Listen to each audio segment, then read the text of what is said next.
Um bom domingo a todos, meus irmãos. Um dia abençoado a cada um de vocês, sua família, o seu lar. Nós chegamos ao último domingo do ano de 2020. É o último final de semana deste ano. Um ano que, apesar de tantas lutas, tantas dificuldades, em alguns aspectos parece que passou de maneira extremamente rápida. Para alguns, para outros, foi devagar. E não há dúvida, meus irmãos, que durante todo esse tempo parece que Deus abreviou os dias para que o seu povo sofresse um pouco menos. Deixa eu fazer com vocês a leitura do Salmo 42, os primeiros 5 versículos que dizem assim: Como suspira a corça pelas correntes das águas, assim por ti, ó Deus, suspira a minha alma. A minha alma tem sede de Deus, do Deus vivo. Quando irei e me verei perante a face de Deus? As minhas lágrimas têm sido meu alimento dia e noite, enquanto me dizem continuamente: O teu Deus, onde está? Lembro-me destas coisas, e dentro de mim se me derrama a alma. E como passava eu com a multidão de povo e os guiava em procissão à casa de Deus, entre gritos de alegria e louvor, multidão em festa. Por que estás abatida, ó minha alma? Por que te perturbas dentro de mim? Espera em Deus, pois ainda o louvarei. A Ele, meu auxílio e Deus meu. Amém. Ansiar pela presença com Deus de forma definitiva, com certeza é o desejo do coração de cada um dos filhos do Senhor. No entanto, meus irmãos, a nossa caminhada ela continua aqui e o nosso desejo por Deus deve ser contínuo. Desejo por conhecê-lo mais e mais, desejo pela sua verdade, desejo pela sua vontade, desejo por aquilo que Deus ama e um desejo de distanciar de nós aquilo que o próprio Deus odeia. Assim como suspira a corça pelas correntes das águas, assim também deve ser o nosso coração e a nossa alma, desejar ardentemente por Deus, pelo Deus Todo-Poderoso, dentro da essência da sua verdade em cada um de nós. Nós vamos orar, depois nós vamos para o intervalo e voltamos para o estudo da nosso estudo da palavra de Deus nesta manhã. Vamos orar. Nosso Deus, nós temos passado por momentos difíceis, momentos, Senhor, de apreensão, momentos, Pai, onde as dificuldades se somam na vida de muitos de nós e se somam em diversas áreas. Muitos, nosso Deus, não têm enfrentado problema econômico, mas têm enfrentado problema dentro da sua família. Não enfrentam nenhum desses dois problemas, mas a saúde está fragilizada. Senhor, quer seja o problema que venha a se instalar na vida de cada um dos nossos irmãos e de cada um de nós, é bom nós sabermos que a tua graça é maior do que todos eles. E é a tua graça que nos basta nessas situações, porque a tua graça, Senhor, nós temos aprendido que é o suprir que precisamos diariamente para passar pelas lutas, pelas dificuldades e sairmos vitoriosos. Bendizemos ao Senhor por isso, porque assim como no passado bíblico o Senhor mandava ao teu povo o maná com porção diária suficiente para que fossem alimentados, o Senhor hoje tem nos enviado esse maná precioso, o pão do céu, Cristo Jesus, que na profundidade dessa tua santa graça tem nos dado toda a provisão para que enfrentemos a cada dia as situações que temos diante de nós. Ó Deus, obrigado por isso. Obrigado porque não falta essa força do Senhor. E nós aprendemos que a dependência que temos, ela para nós é fonte de fortalecimento. E o apóstolo Paulo afirmou isso. Quando sou forte, fraco é que sou forte, porque o poder de Deus, assim, nesses momentos, se aperfeiçoa em nós, nos nossos momentos de fraqueza. A Deus, dê-nos humildade e dependência, Pai. Nós oramos em nome de Jesus. Meus irmãos, vamos louvar a Deus com um hino que os Vencedores por Cristo gravaram, mas está na voz de um outro grupo. Deus, somente Deus.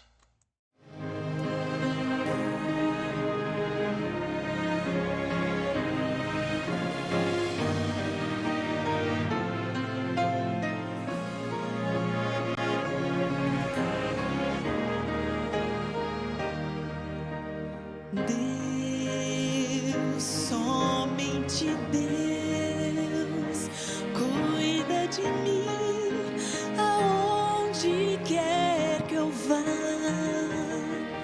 Ele sabe o que vai no fundo de meu ser. Sim, Deus, somente Deus. Deus, somente Deus, pode alegrar todo o meu viver.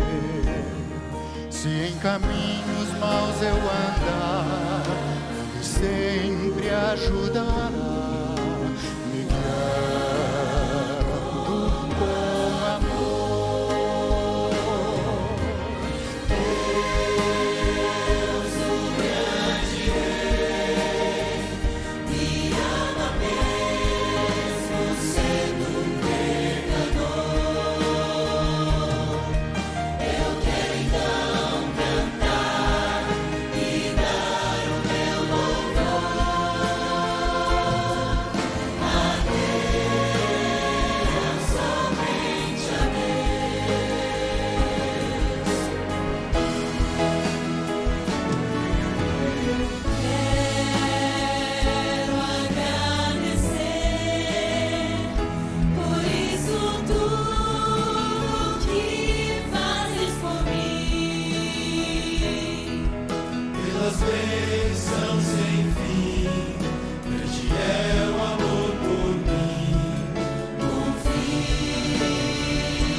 Meus irmãos, parece que nossa vida durante esse ano passou por tantas situações e na expressão da própria palavra de Deus, parece que as águas estariam nos submergindo.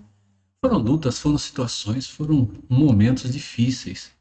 Momentos que deram até mesmo para muitos o sentido de abandono da presença de Deus, o abandono da ação de Deus. Isso nunca aconteceu. Quando os discípulos do Senhor receberam a mensagem de que ele estaria deixando-os, que ele iria e eles não poderiam ir com ele, Jesus disse uma coisa muito importante. Disse-lhes que não os deixaria sós, não os deixaria órfãos, não os deixaria agora na orfandade do seu ensinar, da sua companhia e da sua direção. Irmãos, nós olhamos as Escrituras e vemos Joel, o livro do profeta no Velho Testamento, afirmando que haveria um tempo em que o Espírito Santo seria derramado sobre todas as pessoas. E nós observamos que isto acontece no Novo Testamento, registrado no livro de Atos, capítulo de número 2, quando estavam todos reunidos no momento de Pentecostes, aquela festa que os judeus celebravam, e ali a profecia de Joel se cumpre, quando o Espírito de Deus vem, quando situações extraordinárias se manifestaram, situações que tornaram algumas pessoas atônitas, assustadas, outras admiradas, porque pessoas de diversas etnias estavam ali, diversos povos, diversas línguas, e falando idiomas diferentes, e todos, cada um falando no seu idioma, puderam se entender. Irmãos, essa ação do Espírito, de maneira muito clara, mostra a unidade que ele gera naqueles que estão agora com o Senhor. E o Espírito Santo, ele nos é apresentado não como o Emanuel, o Deus conosco, mas como aquele que agora passa a habitar dentro de cada um de nós. O Natal tem 2 dias. Hoje, dia 27. Aconteceu agora, 2 dias atrás, no dia 25. E essa sensação de distância, ela é um pouco estranha, porque são apenas 2 dias e parece que o Natal já aconteceu há bastante tempo. Essa sazonalidade nos leva a isso, essa situação de vivermos a época, o período, e agora aguardando pela virada do ano, o Réveillon. E quando passar o Réveillon, vai parecer que esse momento também está distante. Nós aguardamos o próximo momento. Irmãos, é pouco tempo. Há 2 dias atrás, estávamos juntos celebrando o nascimento do Redentor. Falar hoje sobre o Espírito tem uma relação direta com aquilo que aconteceu não no nascimento, mas depois da morte e da ascensão de Cristo Jesus aos céus, quando ele volta para junto do Pai. E por quê? Porque, meus irmãos, a obra de Jesus, ela foi continuada na obra do Espírito Santo em cada um de nós. Eu quero conversar com vocês hoje um pouco sobre isso, um pouco sobre o ministério do Espírito Santo junto de nós, na sequência de tudo aquilo que Jesus iniciou dentro do projeto redentivo de Deus. Somos parte dele, estamos caminhando nele, ele se consumará. E o Espírito Santo tem papel fundamental e importante, não somente no planejar e no executar trinitariamente, mas em fazer com que toda a obra agora seja presente na vida de cada um de nós de maneira única, fazendo com que a renovação, fazendo com que a transformação tão necessária viesse a acontecer. Espírito Santo, Deus em nós.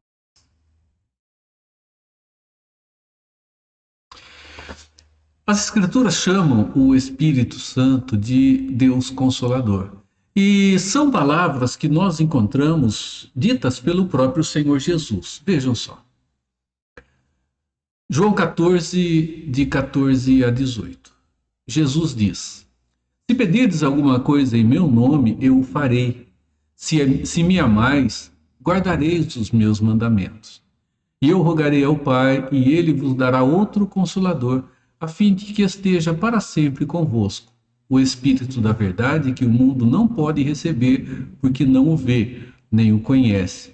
Vós o conheceis, porque ele habita convosco e estará em vós. Não vos deixarei órfãos, voltarei para vós outros. As palavras de Jesus aqui para com seus discípulos, naquele momento em que eles estariam se sentindo desamparados, são palavras de conforto, são palavras de consolo. E Jesus usa essa expressão. E ele vos dará um outro Consolador.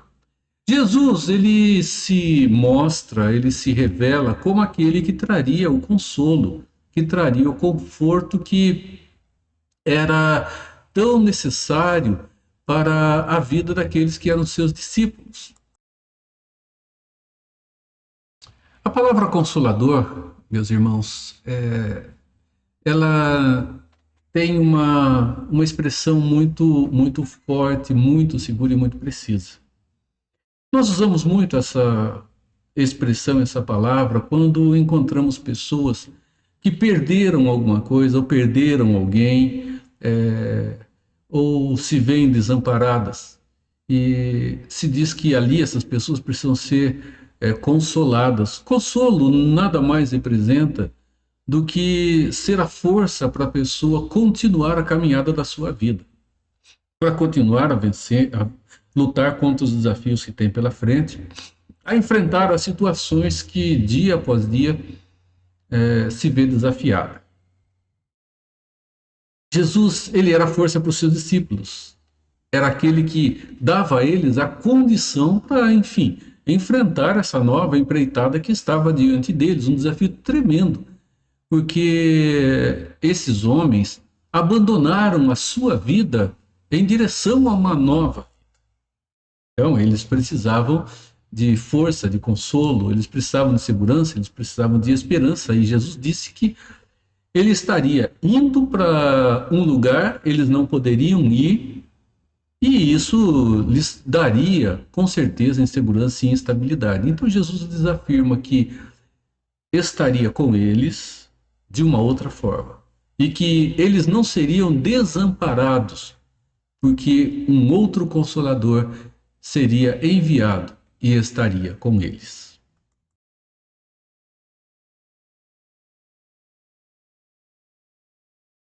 Os capítulos 14, 15 e 16 do Evangelho de João, eles ensinam sobre o papel do Espírito Santo junto de nós.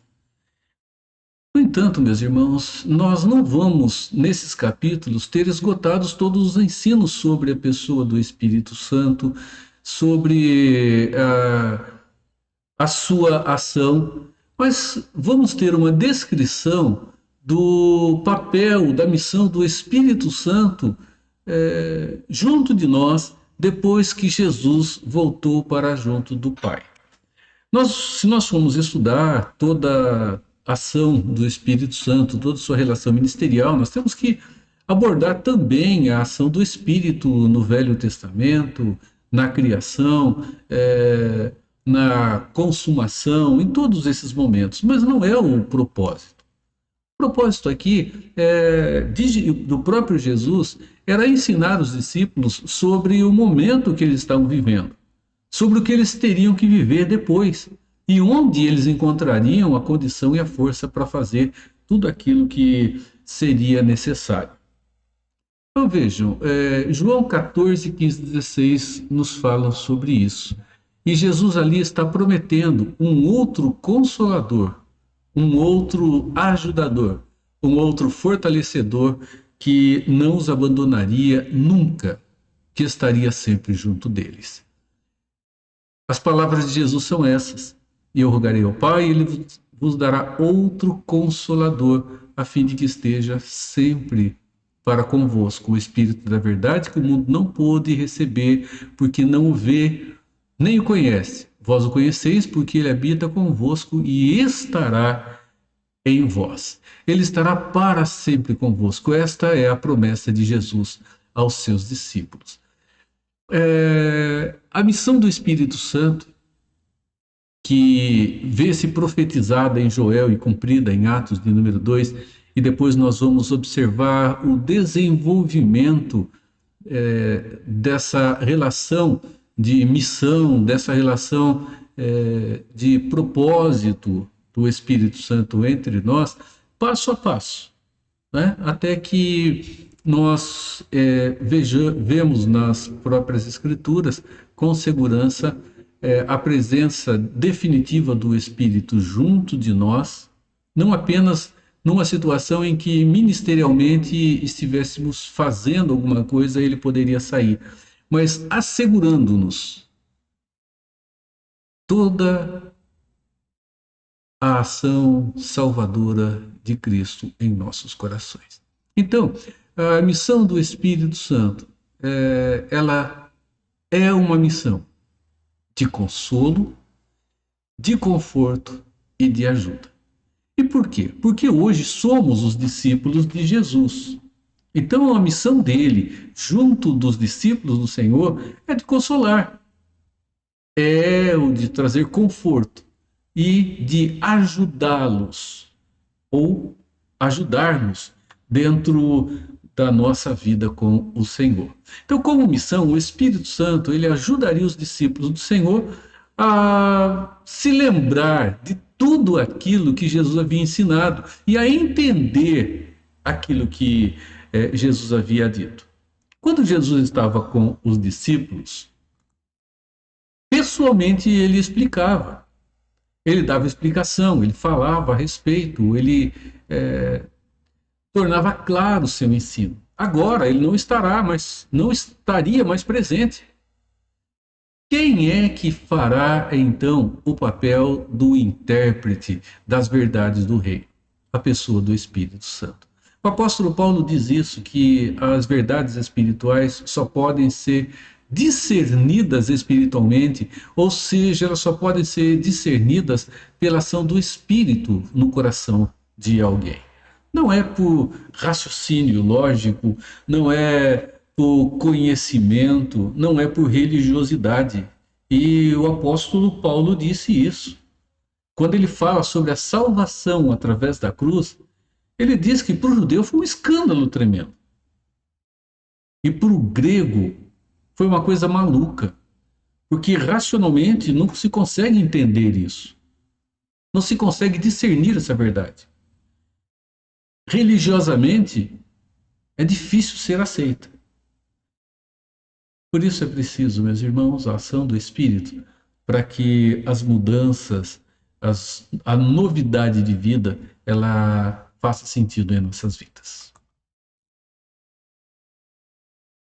João 16, de 7 a 11. Vamos ver esse texto. Ele diz assim: Mas eu vos digo a verdade. Convém-vos que eu vá, porque se eu não for, o Consolador não virá para vós outros. Se, porém, eu for, eu vô-lo enviarei. Quando ele vier, convencerá o mundo do pecado, da justiça e do juízo. Do pecado, porque não creram em mim. Da justiça, porque vou para o Pai e não me vereis mais. Do juízo, porque o príncipe desse mundo já está julgado. Ele fará isso, e ele tem feito isso, e ele fará isto, meus irmãos, dentro de cada um dos quais ele passará a habitar. Vejam ainda João 14, 26 a 28. Mas o Espírito Santo, a quem o Pai enviará em meu nome, esse vos ensinará todas as coisas e vos fará lembrar de tudo que vos tenho dito. Ensinará e vos fará lembrar. Deixo-vos a paz, a minha paz vos dou. Não vou-la dou como o mundo a dá. Não se turbe o vosso coração, nem se atemorize. Ouvistes o que eu vos disse. Vou e volto para junto de vós. se me amais, se me amasseis, alegrar-vos-eis de que eu vá para o Pai, pois o Pai é maior do que eu. O Espírito Santo, ele seria tanto o expositor, meus irmãos, quanto a memória de Jesus junto dos seus discípulos. Significa, meus irmãos, que ele seria aquele que traria a revelação de Deus e, ao mesmo tempo, aquele que faria lembrar tudo aquilo que já fora revelado. E desta forma, ele vai assumir dentro de cada um de nós o ministério do testemunho que Jesus estava realizando. Jesus veio e estava dando testemunha do Pai. Ele estava fazendo isso. Ele veio e estava trabalhando desta forma. Agora, quem fará isso? É o próprio Espírito Santo. Então, a obra do convencimento é obra do Consolador após a volta de Jesus para o seu lugar, para junto do Pai, como nos descreve Paulo aos Filipenses no capítulo 2. Ele deixa a sua posição e ele vem. Agora ele volta para junto do Pai e não nos deixa sós. Envia então o Espírito Santo para que nos faça lembrar, para que nos dê força para continuar, para que nos dê discernimento e para que seja clareada em nós a verdade toda poderosa do Deus Altíssimo. Vamos lá, ainda continuando em João 16. Mas eu vos digo a verdade, convém-vos que eu vá, porque se eu não for, o Consolador não virá para vós outros. Se porém eu for, eu vou-lo enviarei. Quando ele vier, convencerá o mundo do pecado, da justiça e do juízo. Lembra desse texto? Do pecado, olha só, porque não crê em mim. Da justiça, porque eu vou para junto do Pai e não me vereis mais. E do juízo, porque o príncipe desse mundo já sofre condenação. O Espírito é quem atua no coração dos pecadores, meus irmãos. É aquele que opera a regeneração, é aquele que opera o novo nascimento, é aquele que dá condição para que nós conheçamos a Deus como o nosso Senhor. Não é outro que faz isso, absolutamente. É importante nós observarmos que o Espírito Santo é o agente da transformação. O Espírito Santo é o agente da vida. O Espírito Santo é o agente do conforto. O Espírito Santo é o agente do consolo. O Espírito Santo é o agente da renovação para que, dia após dia, os filhos de Deus caminhem com segurança. Ele que atua, meus irmãos, em nós, provendo a regeneração. Regeneração não é um ato humano. Regeneração é um ato divino. E esse ato divino acontece através da pessoa do Espírito. O Espírito Santo, ele gera vida naqueles que estavam mortos nos delitos e pecados. E ele chama a vida através do ensino e da pregação da palavra. É desta forma, meus irmãos, que ele atua em nós e a partir daí a nossa parte começa a ser feita. A regeneração, a conversão e a partir daí a santificação, que vai implicar dia após dia no conformar da nossa vida à pessoa de Cristo Jesus, deixando o conformar-nos com este século envolvido em pecado, envolvido em ganância, envolvido em direção que de fato não existe. É um mundo que está vivendo sem bússola, que não acha o norte e que caminha a cada momento para o lugar que acha mais conveniente.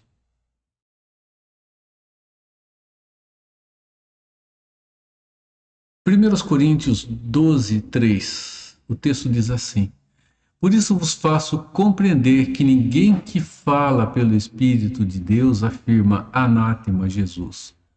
Por outro lado, ninguém pode dizer Senhor, Senhor, senão pelo Espírito Santo. Ninguém pode chegar a Deus e chamar a Deus de Pai, ou chegar a Jesus e chamá-lo de Senhor. Não é a expressão verbal, a palavra, mas o dobrar-se diante do senhorio. Chegar a Deus e chamá-lo de Pai, na segurança de filiação. Ninguém conseguirá fazer sem a ação do Espírito Santo. Então, o Espírito Santo, diferente do que tem sido afirmado por algumas pessoas ou por alguns grupos, né, religiosos, ele não é uma força que emana do Pai. Isso tem sido afirmação de alguns grupos que dizem que o Espírito Santo é uma força que vem de Deus para cumprir um propósito, mas que não tem pessoalidade nenhuma e também não tem divindade. Não é assim que as Escrituras nos falam a respeito do Espírito Santo, né? O Espírito Santo é um ser pessoal. O que significa? Significa que ele tem vontade própria, significa que ele tem ação independente, significa que ele tem existência própria. E desta forma, significa que ele faz aquilo que ele quer. E significa que ele tem a mesma essência do Pai e a mesma essência do Filho. Significa que ele é pessoal e ele é Deus, com a totalidade da essência tanto do Pai quanto do Filho. Dentro dessa maneira de pensar, algumas pessoas têm afirmado que Deus é somente o Pai, que o Filho é uma criação do Pai e que recebeu do Pai, no seu ato do batismo, através do instrumento Espírito Santo, poder para realizar tudo aquilo que ele realizou no seu ministério aqui. Tudo aquilo de sobrenatural que aconteceu. Não era próprio dele, mas um capacitar recebido por ele através desta força, o Espírito Santo, dado exclusivamente a ele pelo Pai. O Pai é Deus, o Filho é criado por Deus, o Espírito emana de Deus e é só uma força. Irmãos, é um equívoco. As Escrituras dizem que Deus é um só, Pai, Filho e Espírito Santo, e subsiste em três pessoas: Pai, Filho e o Espírito Santo, sendo um único Deus, com a mesma essência, com a mesma autoridade, com o mesmo poder. Então o Espírito Santo, ele é Deus na expressão plena da palavra. Ele é Deus 100% e ele é pessoal. Ele não é uma força que vem de Deus para fazer o que Deus está determinando simplesmente e que não tenha, em momento nenhum, qualquer condição para decisão por si mesmo. A palavra de Deus diz que o Espírito Santo impediu Paulo de ir para um lugar, mandou para outro. E o Espírito Santo, ele faz com que as coisas aconteçam da maneira dele, o vento sopra onde quer. Ele é pessoal, nós não podemos nos esquecer disso.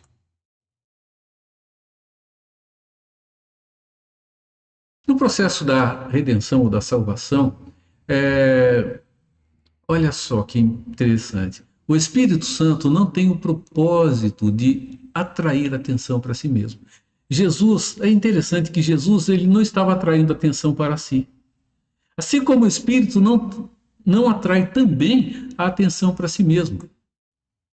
É importante nós observarmos isso. Jesus, apesar de ser pessoal, apesar de ser Deus, apesar de ter a mesma essência do Pai, ele diz: eu vim não para que vocês estejam atentos a mim, mas eu vim para que vocês tenham atenção em mim para ver o Pai. Jesus não atraiu atenção para si mesmo, Jesus atraiu atenção para o Pai. Porque ele é menor que o Pai? Não, absolutamente, ele não é menor que o Pai, em momento algum. Mas ali, o seu propósito como missão era tornar o Pai conhecido. E ele diz: quem vê a mim, vê ao Pai. Ninguém vem ao Pai senão por mim. Quem conhece a mim, conhece ao Pai. Então, a presença de Jesus direciona a visão de todos aqueles que estavam olhando para ele diretamente para o Pai. E da mesma forma, o Espírito Santo tem a sua ação. O Espírito Santo ele não veio para atrair para si os olhares, os holofotes, a atenção. Ele veio para atrair a atenção ou olhar de todos para a pessoa de Jesus. É interessante nós observarmos isso. O Pai é aquele que, dentro do processo da redenção, fora ofendido. É aquele que precisa ter a sua justiça satisfeita. O Filho vem para reconciliar-nos com o Pai. E o Espírito vem para fazer com que, então, esse ato operado e realizado por Cristo se torne realidade na nossa própria vida.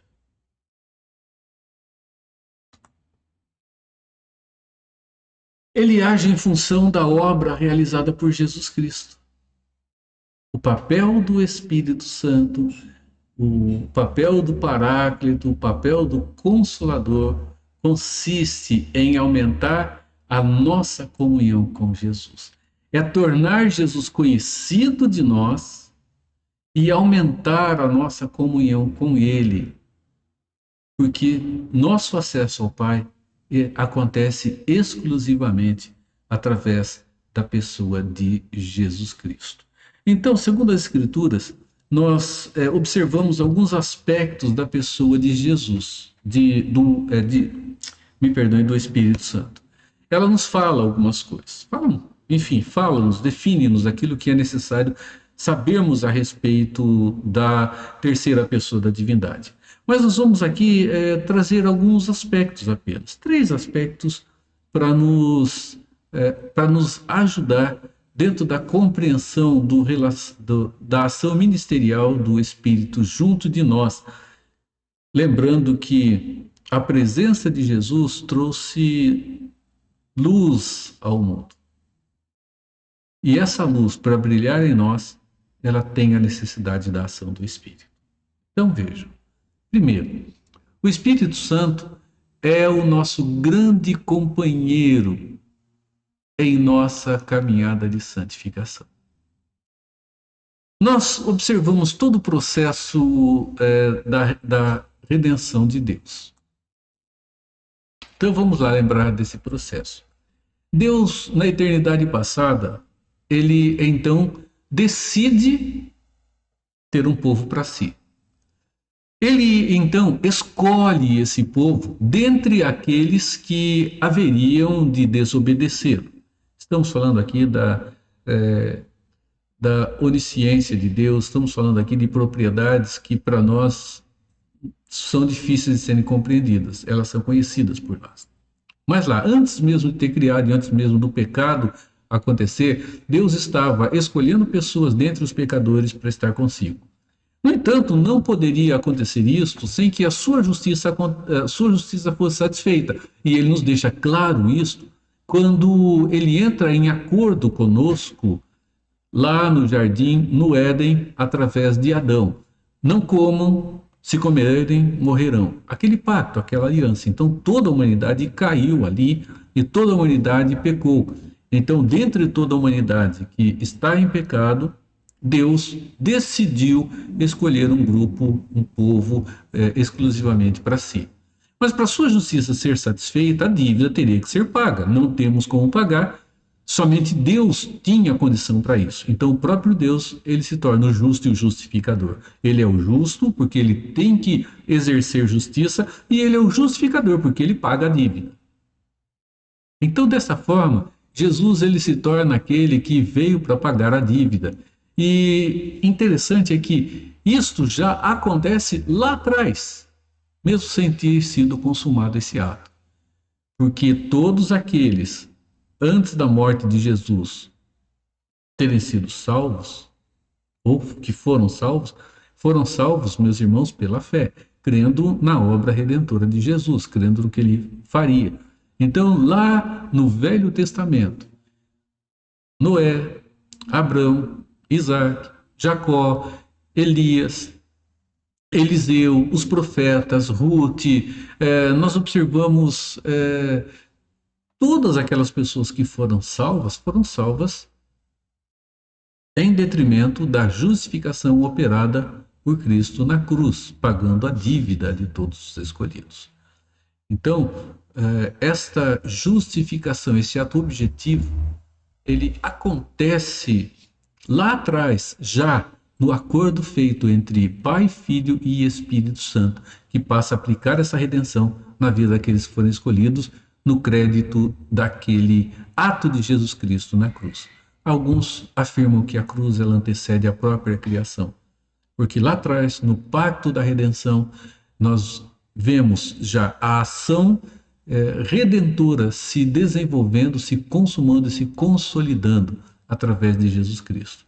É por isso, meus irmãos, que algumas expressões como Jesus poderia ter desistido de nós e não desistiu, não tem muito sentido. Lá atrás, a cruz já estava presente. Então, não há esta situação de Jesus olhar e dizer, eu acho que eu vou desistir dessas pessoas, porque não são pessoas que estão me dando crédito. Irmãos, nunca ninguém deu crédito. Nunca, absolutamente ninguém dará crédito a Jesus para que ele então tivesse se motivado em morrer por nós. Nós vemos, veio por nós porque quando nós ainda éramos pecadores. Sim, é uma expressão usada por Paulo. Mas, irmãos, Deus nos ama apesar de sermos pecadores. Sim, o amor de Deus acontece por nós nessa situação de pecado. E é nessa situação de pecado que ele vem, exatamente porque essa era a nossa necessidade. Então, ele é o grande companheiro na nossa vida de santificação. Morreu, Deus escolheu, a dívida foi paga. O Espírito Santo, então, regenera-nos, dá-nos nova vida ou vida espiritual. Somos chamados a viver essa nova vida, um novo nascimento. E aí, com a conversão, caminhamos no crescente. E, meus irmãos, esse crescente só vai acontecer porque a presença do Espírito ela é real em cada um de nós. Porque santificação não é só uma mudança de atitude, é uma mudança na condição do coração, que vai externar-se à medida que a palavra de Deus se torna mais viva dentro de cada um de nós, ou crescermos na fé, nos arrependermos dia a dia dos nossos erros e dos nossos pecados.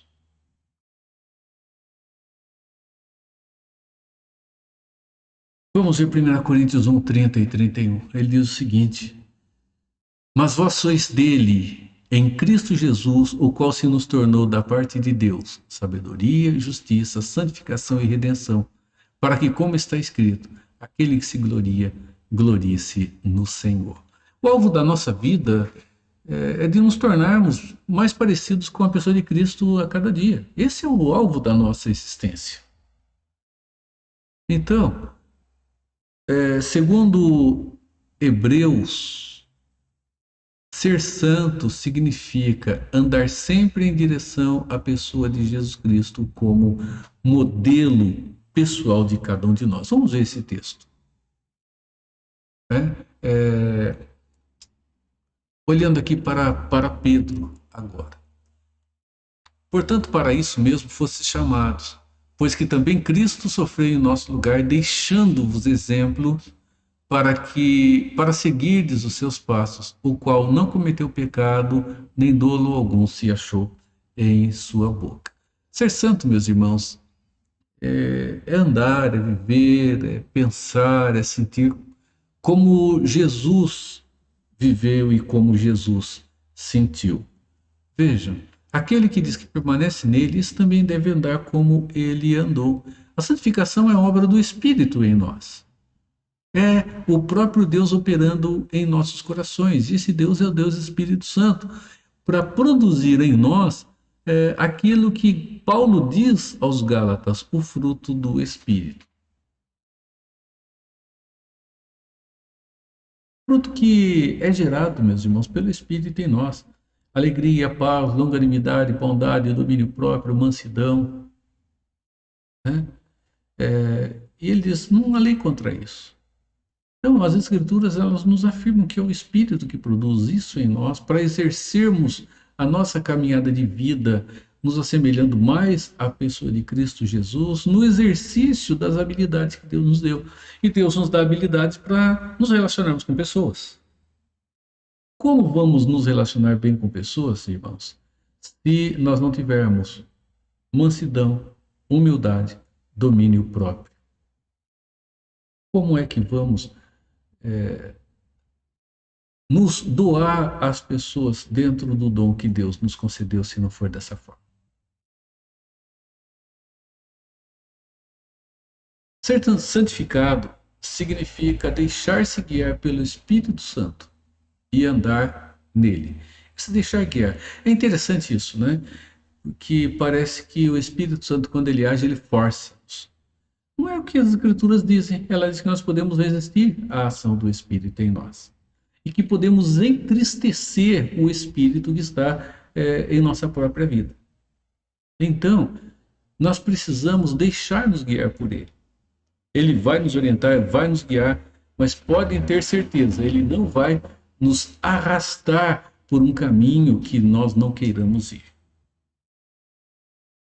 No entanto, se tomarmos o caminho que ele quer que nós tomemos, meus irmãos, ele vai estar nos dando, né? Vou usar aqui o estar nos dando, ele nos dará toda a condição para andarmos nesses trilhos. Não há possibilidade da nossa parte, me perdoe, não há passividade da nossa parte quando o Espírito Santo age em nós. Não é uma situação passiva. Nós temos que agir, o Espírito Santo está em nós, então nós temos que responder a isso. Pedro, ele nos exorta a agirmos em direção ao nosso Salvador, ao nosso Redentor. Como filhos da obediência, não vos amoldeis às paixões que tinhais anteriormente na vossa ignorância. Pelo contrário, segundo é santo aquele que vos chamou, tornai-vos santos também vós mesmos em todo o vosso procedimento. Porque escrito está, sede santos, porque eu sou santo. Ele é o nosso companheiro, meus irmãos, na nossa santificação. Ele é aquele que nos dá a condição para aprimorarmos a nossa vida em direção à pessoa de Cristo Jesus. E é também o nosso grande companheiro na obra da evangelização. Nós temos que anunciar o Evangelho. E, meus irmãos, anunciar o Evangelho não é simplesmente dizer alguns versos das Escrituras. Evangelização não implica em convencimento pessoal por parte daqueles que pregam o Evangelho, por mais fiéis que eles sejam. É importante nós observarmos isso. Meus irmãos, não é incomum nós encontrarmos pessoas tentando convencer outras a renderem-se a Cristo através da persuasão, através de palavras que causam medo, que causam temor, através de pressão retórica. Irmãos, evangelização não significa isso, não. E pode ter certeza que, mesmo que muitos entendam que a evangelização é uma ação de persuasão por parte da pessoa, eles nunca vão conseguir levar pessoas a Jesus de fato e fazer com que elas se rendam a Ele. Isso não quer dizer que nós não precisemos de boa pregação. Isso não quer dizer que nós não precisemos de bom ensino. Isso não quer dizer, meus irmãos, que nós não precisamos de uma pregação que nos atraia. Não, de forma nenhuma. Isso é necessário.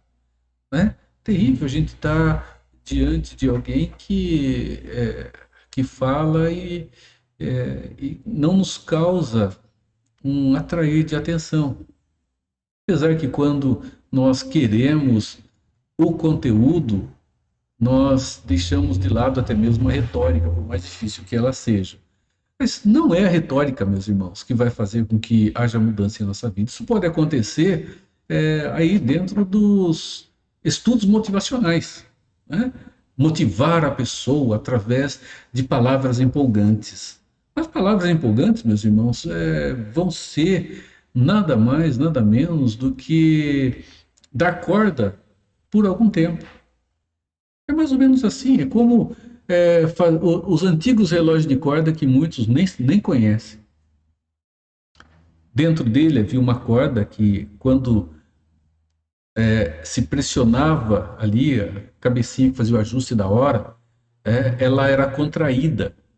E quando se soltava, então, ela ia soltando, soltando, soltando, soltando. Enquanto ela estava se soltando, ela fazia com que todo o maquinário trabalhasse. E aí, quando ela estava chegando no final, o relógio ia parando de trabalhar, ele ia atrasando até que parava definitivamente. É preciso dar corda de novo. Irmãos, a ação motivacional, ela caminha desse jeito. A gente dá corda e começa com todo o entusiasmo e depois vai enfraquecendo até parar. Não é, meus irmãos, o que as Escrituras nos falam a respeito da nossa vida. Nossa vida com Deus, ela tem altos e baixos. Mas vamos pensar em altos e baixos dentro de uma constância. É assim que deve ser a nossa própria vida. Pensem num gráfico, né, com 2 eixos. E nesse eixo, né, horizontal, nós vamos ter momentos um pouquinho para cima, um pouquinho para baixo. Mas nós não vamos ter um momento crescente, depois que vai lá embaixo, a nível abaixo do nível zero, e depois volta. Nós vamos ter ali pontos de oscilação. Mas se olharmos para o gráfico do começo ao final, nós vamos ver uma linha contínua de oscilação, mas dentro de uma faixa pequena. Assim deve ser a nossa vida, e não como uma vida motivacional, em que a corda é dada e se tem aquele pico de entusiasmo e depois aquele pico de desânimo. Mas momentos que oscilam, e esses momentos que oscilam são momentos naturais em nós, porque o pecado ainda está presente, mas que mostram que o grande companheiro, o Espírito Santo de Deus, é aquele que trabalha em nós, nos dando todas as condições que são necessárias para continuar a nossa caminhada de vida, nesse aprimorar-nos, ou nos assemelharmos à pessoa de Jesus Cristo, ou na maturidade que precisamos dentro da nossa caminhada de vida.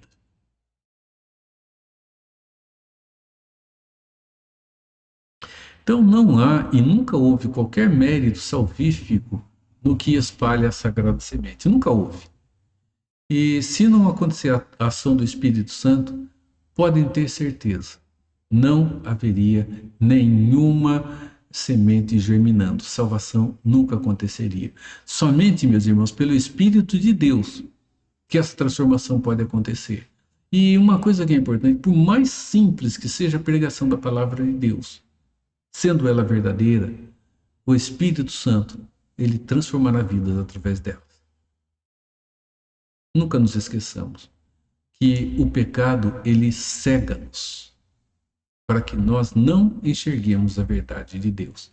É o Espírito Santo que tira a trava do nosso olho, abre o nosso entendimento e leva-nos ao caminho da verdade.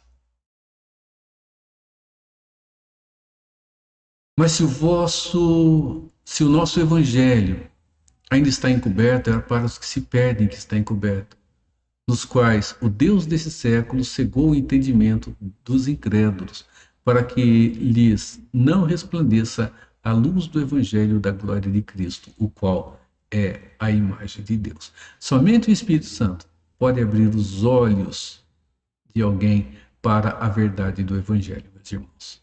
Somente ele pode nos convencer da profundidade do pecado que existe dentro de cada um de nós. E somente ele pode abrir os nossos olhos para a santa verdade do evangelho. É esse Espírito, meus irmãos, que revela a todos nós estamos na mesma condição de pecadores, Só Ele nos revela que Jesus é o caminho para Deus. Só Ele revela que Jesus é o caminho, a verdade e a vida, e que ninguém vai ao Pai se não for exclusivamente pela pessoa dele, a pessoa de Cristo Jesus. E um terceiro e último aspecto: o Espírito Santo é o nosso grande companheiro nas horas da luta.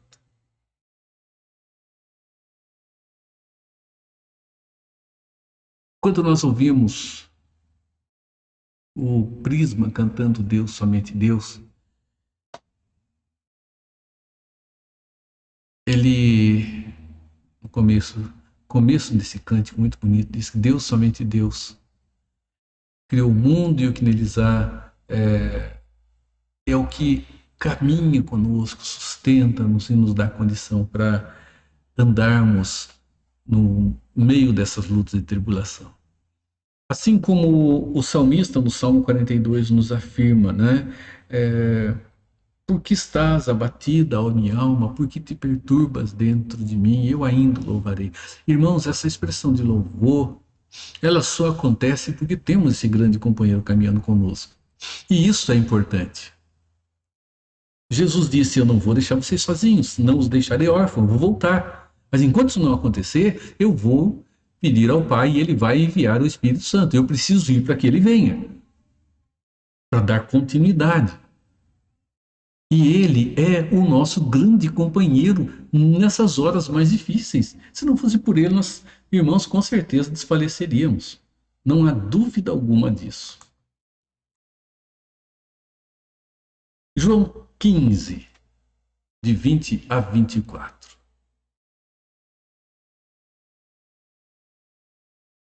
A palavra do Senhor diz assim: lembrai-vos da palavra que eu vos disse. Não é o servo maior do que o seu Senhor. Se me perseguiram a mim, também perseguirão a vós outros. Se guardaram a minha palavra, também guardarão a vós.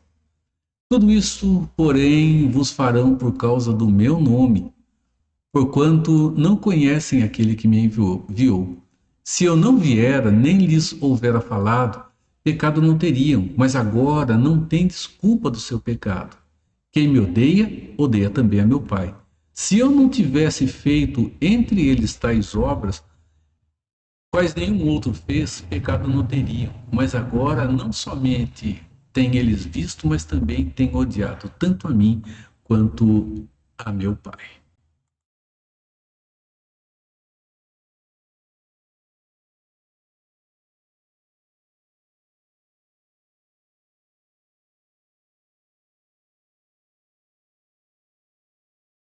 Meus irmãos, Jesus ele adverte os seus discípulos quanto ao mundo odiá-lo.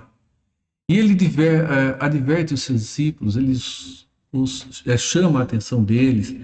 Jesus deixa claro a eles que eles teriam muita luta e teriam muita aflição. Nós observamos os evangelhos e vemos isso. E vemos que a palavra do Senhor nos afirma que Jesus disse a eles que eles seriam rejeitados, que eles seriam odiados, que eles seriam mortos. E isso nós vimos acontecendo dentro das Escrituras Sagradas. Vejam o texto que temos aqui. Quando, pois, vos levarem e vos entregarem, não vos preocupeis com o que haveis de dizer, mas o que vos for concedido naquela hora, isso falai. Porque não sois vós os que falais, mas o Espírito Santo. O Espírito Santo seria a força que eles precisariam e precisavam tanto. Meus irmãos, é aquele que os consola, os ajuda, os fortalece. Esse é o Espírito de Deus tão prometido dentro das Escrituras Sagradas. E assim, meus irmãos, acontece com a nossa vida também. O Espírito Santo é aquele que tem nos ajudado, é aquele que nos ajuda nas horas difíceis, nas horas de provação que temos diante de nós.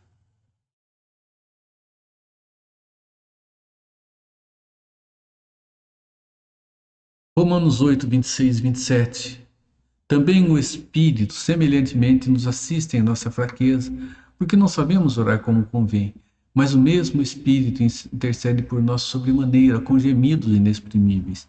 E aquele que sonda os corações sabe qual é a mente do Espírito, porque segundo a vontade de Deus é que ele intercede por nós. É esse Espírito que está conosco, nos ajudando, nos assistindo nas nossas fraquezas, e as nossas fraquezas são constantes, irmãos. Elas acontecem o tempo todo. Então, esse que habita em nós, o Consolador, ele vai continuar sempre conosco, não nos abandonará para trazer o conforto e o consolo que nós precisamos tanto. Ele é o nosso grande companheiro nessas horas mais difíceis. Né? Vejam o texto de 1 Coríntios 6, 19 e 20. Acaso não sabeis vós que o vosso corpo é santuário do Espírito Santo, que está em vós, o qual tendes da parte do Pai, e que não sois de vós mesmos? Porque fostes comprados por preço, agora, pois, glorificai no seu corpo. Irmãos, o Espírito Santo é Deus em nós. É o Deus que está conosco, trazendo o consolo que nós precisamos tanto. E com isso, nós observamos que ele nunca, em momento nenhum, será desamparo para a nossa vida. Em momento algum, em instante algum. Então, é importante nós observarmos que o Deus Consolador, o Deus Espírito Santo, é aquele que está operando em nós toda a realidade da salvação. As Escrituras dizem que nós somos selados pelo Espírito Santo para o dia da redenção.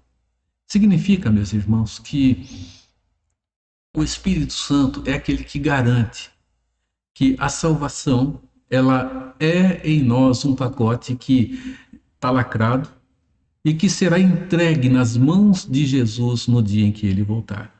A nossa própria vida, o nosso próprio a nossa própria redenção. É assim que Deus tem trabalhado, é assim que Deus tem operado. O Espírito Santo da promessa que habita em nós e que fez com que soubéssemos que Ele está morando em cada um de nós, porque somos templo do Espírito. Ele, meus irmãos, é o confortador, que nos ajuda a melhorar a nossa vida com Deus a cada dia, que nos dá a segurança de que falar do Evangelho trará resultado, porque Ele é quem opera a regeneração e a transformação. E Ele é a garantia, como um grande companheiro, de que nas horas das lutas e das tribulações nós nunca estaremos sozinhos. Nunca estaremos desamparados. Teremos conforto, segurança e esperança. Nunca faltará a força desse Deus maravilhoso, o Deus Espírito Santo, em cada um de nós. Irmãos, que Ele te abençoe, que Ele te fortaleça, que Ele maravilhosamente te guarde. Amém. Nós vamos louvar a Deus, depois voltamos para encerrar o nosso estudo dessa manhã.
Vamos orar.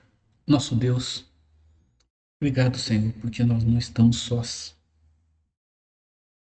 Porque podemos colocar diante do Senhor as nossas aflições e sabemos que o Senhor, por causa do que Cristo fez, nos ouve. Obrigado, Pai, porque o Senhor não nos deixou desamparados. Obrigado, Senhor Jesus, porque o Senhor não nos deixou órfãos. Não nos deixou órfãos, Senhor.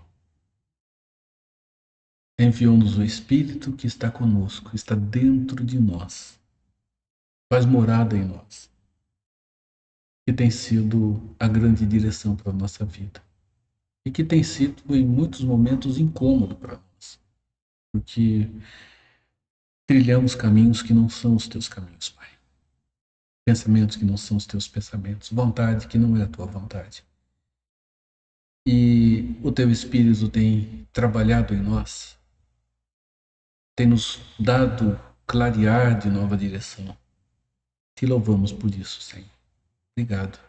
Perdoe-nos quando resistimos à ação do teu Espírito, Senhor. Nos perdoe por isso. E que tenhamos um coração mais sensível ao Senhor. Um coração, Pai, mais pronto em fazer a tua vontade, o teu querer. Louvado seja o teu nome. E abençoe, Senhor, tantos irmãos que estão enfrentando luta com a Covid, estão enfrentando outras lutas com a saúde, estão enfrentando lutas com a idade, Pai. Filho de cada um. E renove sobre todos nós a bênção do teu cuidado. Oramos em nome de Jesus. Amém. Meus irmãos, que a bênção do Deus Todo-Poderoso, Pai, Filho e Espírito Santo, seja com a sua vida, com a sua família, com o seu lar, e seja com todo o povo de Deus espalhado pela face da terra, hoje e por todo sempre. Amém. Deus te guarde, meu irmão, minha irmã. Deus te renove.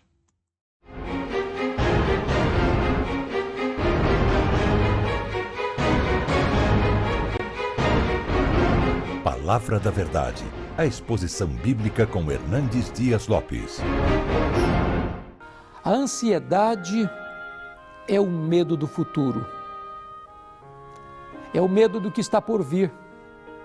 O medo daquilo que não conhecemos nem administramos.